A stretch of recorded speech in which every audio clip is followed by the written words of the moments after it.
yung CR nasa baba, shared. Ayaw ng mga client na may ka-share sila sa CR. Alam mo kung bakit?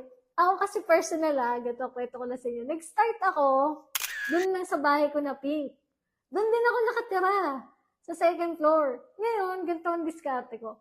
Pinaparentahan ko yung baba, yung room sa baba, tapos nung sa taas, may 2 room doon. Yung isang room ko, yung isang room sa tapat, is yun yung pinaparentahan ko din sa guest. Ngayon, share kami ng guest sa taas ng toilet. Ayaw nila, naiilang sila o naiiya sila sa akin. Ako lang yan mag-isa lang akong gumagamit. Nagkukulong na nga lang ako sa room pag may guest nun, pero ayun. Ayaw nila. Naku, mahirapan pang makadeal niyan pag share toilet. Kung kayang gawa ng paraan, may sariling toilet yung guest, mas maganda. Importante yung toilet kasi gusto ng mga guests may privacy sila.